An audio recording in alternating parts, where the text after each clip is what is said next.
বস্তুটো খুলি ললো এইটো বস্তুটো দেখিলে এইটো হৈছে এটা মাইক হয় ওয়্যাৰলেছ মাইক আৰু এইটো হল বয়াৰ হয় মই এতিয়া ৰিভিউবোৰ খুব ধুনীয়া পাইছিলো গতিকে মই আনিলো আৰু এইটো এতিয়া আপোনালোকে হয়তো দেখি ভাবিছে এইটো ৰেচিপি চেনেলত আকৌ এইবোৰ মাইক চাইক এইবোৰ কি কাম কথাটো হয় নোহোৱাও নহয় আৰু এফালৰ পৰা কথাটো মই এই বস্তুটো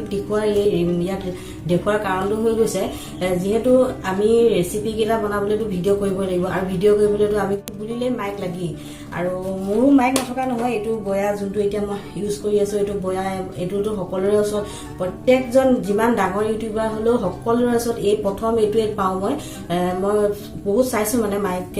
ৰিচাৰ্চ কৰি কোনটো ললে ভাল হয় কি কথা দামৰো কথা আছে খুব বেছি দাম হলেতো নহব অলপ আমাৰ দামটো মিলিব লাগিব আৰু তাৰ ভিতৰত এইটোতো বহুত দিন কাম চলালে আৰু এতিয়াও মই এইটো আনিছো যদিও এইটো যে পেলাই দিম সেইটো কথা নহয় এইটো ইউজ হৈ থাকিব সময় সাপেক্ষে কিন্তু কথাটো হ'ল কি এই তাঁৰডাল বহুত দীঘল বহুত কিছুমান সময়ত ধৰ আমি বাহিৰলৈ যদি কেতিয়াবা যাওঁ কেতিয়াবা যদি ভিডিঅ' কৰিবলৈ হলে এইডাল লৈ হলে বহুত অসুবিধা হয় আৰু সেই গতিকে মই বহুত দিনৰ পৰা চাৰ্চ কৰি আছিলো চাই আছিলো এইডালত দেখিলো আৰু ৰিভিউবোৰ চাইছো ৰিভিউবোৰ খুব ভাল পালো ভাল পোৱাৰ গতিকে মই অৰ্ডাৰ দিলো আজি আনিলো আৰু এতিয়া আপোনালোকক সেইবাবে এইটো দেখালো আৰু এইটো এতিয়া যে কথাখিনি কৈ আছো মই এইটো আগৰ যোনটো বয়া এইটো দি কৈ আছো আৰু এইখিনি কথা আপোনালোকে শুনি আছে কেনেকুৱা পাই জনাব বাৰু এই ভিডিঅ'টোৰ লগত এতিয়া যে এইটো দেখালো তাৰ পাছত মই এতিয়া আপোনালোকক এইটো দেখাই থৈ দিও বাৰু ৰেচিপিও আছে মোৰ এটা আৰু আজি দুটা মাছৰ ৰেচিপি একেলগে আপোনালোকক দেখাম বুলি ভাবিছো গৰমৰ উপযোগী এইটো চাব শেষলৈকে কেনেকুৱা পালে জনাব আৰু তাতে মই এতিয়া যিখিনি ইয়াৰ পাছৰ যিখিনি কথা আছে মই এই মাইকটোৰে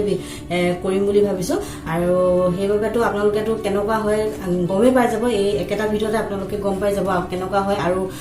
হেয়াই আৰু গতিকে ভিডিঅ'টো শেষলৈকে চাব আৰু শেষত যদি মাইক কিনিব বিচাৰে তেতিয়া এইটো ল'ব পাৰিব দাম কিন্তু বহুত বেছি নহয় আৰু দামটো মই কিমান আছিলে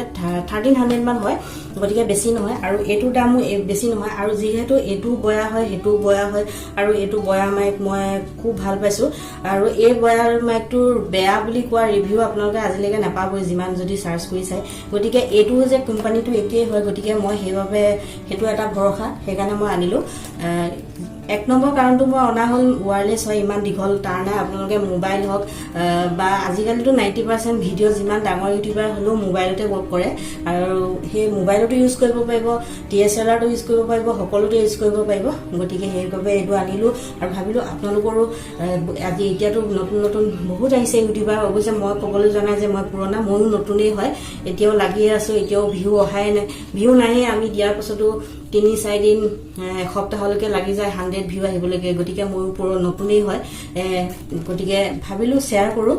মোৰ এটো অনুভৱটো আপোনালোকৰ প্ৰয়োজন হলে তেতিয়া লব পাৰিব তেতিয়া হলে বলক আৰু বেছি কথা কৈ নাথাকো ইতিমধ্যে বহুত কথা কৈ দিলো আৰু এতিয়া মই ৰেচিপিটো আপোনালোকক ৰেচিপিটো আগবঢ়াই দিছো চাব আৰু লগতে এই মাইকটোৰ ৰিভিউটো আপোনালোকে নিজে পাই যাব মাছখিনি প্ৰথমতে অকমান নিমখ হালধি হানি মই ভাজি লৈছো আৰু মাছখিনি খুব বেছি ভাজিব নালাগে আৰু মই মিঠাতেল দিছো আৰু লোহাৰ কেৰাহীতে বনাইছো আৰু আনফালে মই মূলা শাকখিনি কাটি ৰেডি কৰি লৈছো মূলা শাক আসলতে খাৰ দি বনালে খালে খুব বেছি ভাল লাগে কিন্তু এতিয়া আজি মই যেহেতু গৰম অকমান বেছি পৰিছে সেইবাবে মই ভাবিলো অলপ টেঙা কৰি পেলাই বনাও সেইবুটিকে মই আজি বিলাহী দি বনাবলৈ লৈছো আৰু এয়া ভাগ কাটি হৈ গল মাছখিনি ইতিমধ্যে ভাজি হৈ গল মাছখিনি খুব বেছি ভাজিব নালাগে এয়া অকমান ভাজিছো বগা হৈ আছে মন কৰিছেনে আৰু এইখিনি তেলতে মই দি দিছো অলপ পাঁচফোৰণ অসমীয়াৰ মাছৰ তৰকাৰী বুলি ক'লে পাঁচফোৰণেই মনত পৰে আমাৰ মনত আৰু তাৰ পাছত দি দিলো নহৰু অলপ আৰু কেঁচা জলকীয়া দিছো আৰু জলকীয়াটো কেঁচাই হয় কিন্তু ৰঙা পৰি গল তাৰ পাছত এতিয়া দি দিছো মই এটা বিলাহী মিডিয়াম সাইজত কাটি গুটিখিনি অলপ অতৰাই দিছো আৰু এইখিনি এতিয়া ধুনীয়াকৈ মিলাই দিছো মিলাই দিয়াৰ পাছত মই 2 মিনিট সময় লো ফ্লেমত দি ঢাকি থম আৰু ঢাকি থলে বিলাহীখিনি খুব সোনকালে গলি যাব মেল্ট হৈ যাব গেছটো কম হ'ব আৰু গলি যোৱাৰ লগে লগে তৰকাৰীখন খাবলৈ খুব এটা সোৱাদটো খুব ধুনীয়া হয় আৰু এতিয়া মই শাকখিনি দি দিলো শাকখিনি দি দিয়াৰ পাছত তেতিয়া মই ধুনীয়াকৈ এইখিনি শাকখিনি ধুনীয়াকৈ মিলাই দিছো আৰু মিলাই দিয়াৰ পাছত ইয়াতে জোখমতে মই নিমখ আৰু হালধিও দি দিছো আৰু এয়া নিমখ হালধি দি দিলোঁ, ধুনীয়াকৈ মিলাই দিছোঁ। মিলাই দিয়াৰ পাছত 2 মিনিটমানৰ বাবে ঢাকনিখন মাৰি পেলাই ল' ফ্লেমত এনেদৰে থৈ দিছোঁ। আৰু 2 মিনিটৰ পাছত ইয়াত এতিয়া মই বইল কৰি লোৱা আলু ৰৈছোঁ আৰু আলুখিনি ইয়াত দি দিম। আলুখিনি দিয়াৰ পাছত মই ইয়াত পানী দিম আৰু পানী দি উতল আহিবলৈ দিম অলপ। আৰু এয়া দেখিছেনে, আৰু মই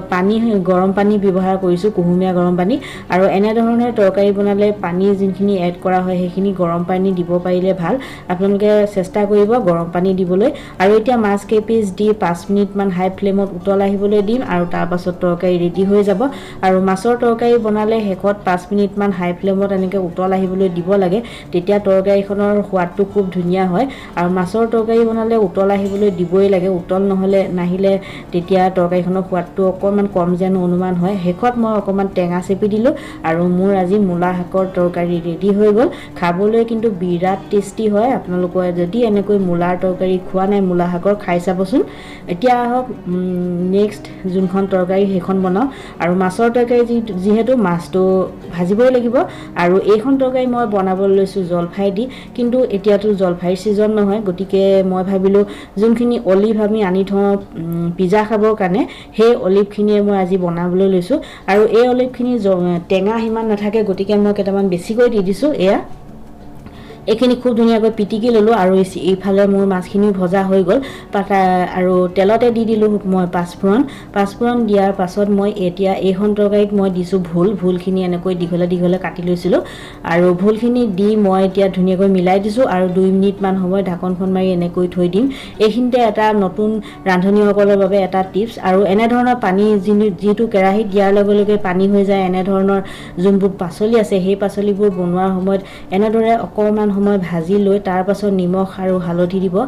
তেতিয়া কি হ'ব, আপোনালোকৰ আন্দাজটো কেতিয়াবা হয় নহয়, যিটো গলি যায় চব্জিখিনি, পাছত গম পোৱা নাযায় নিমখ কিমান দিলোঁ কিমান নিদিলোঁ, কিমান দিলে ভাল হ'ব। তেনেদৰে কৰিলে আপোনালোকৰ নিমখৰ কেতিয়াও বেছি নহয়। আৰু এতিয়া মই জোখমতে নিমখ আৰু হালধি দি দিলোঁ, কেঁচা জলকীয়াও এটা এনেদৰে কাটি দিছোঁ। এনেকৈ তেলত নিদি এনেকৈ যদি কেঁচা জলকীয়া পাছত কাটি দিয়া হয় তেতিয়াহ'লে জলকীয়াৰো এটা খুব ধুনীয়া স্মেল থাকে, সেই স্মেলটো আহে,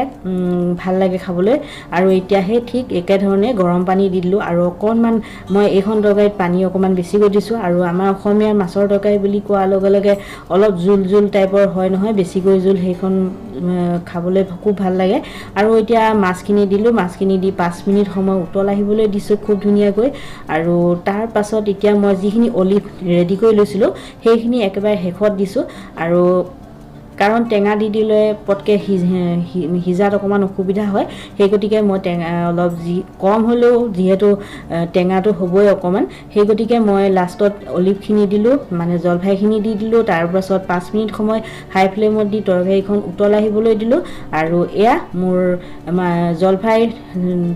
টেঙা আঞ্জা ৰেডি হৈ গ'ল। খাবলৈ খুবেই সোৱাদ লগা হয়। আৰু একেবাৰে শেষত আপোনালোকে আৰু অলপ যদি টেঙা বেছিকৈ দিওঁ বুলি ভাবে তেতিয়াহ'লে অকণমান টেঙা চেপিও দিব পাৰে, কিন্তু মই নিদিলোঁ আৰু আজি। গতিকে এই দুখন ৰেচিপি আপোনালোকৰ বাবে শ্বেয়াৰ কৰিলোঁ, কেনেকুৱা পালে জনাবলৈ নাপাহৰিব। পুনৰ লগ পোৱাৰ আশাৰে আজিলৈ আহিছোঁ, ধন্যবাদ।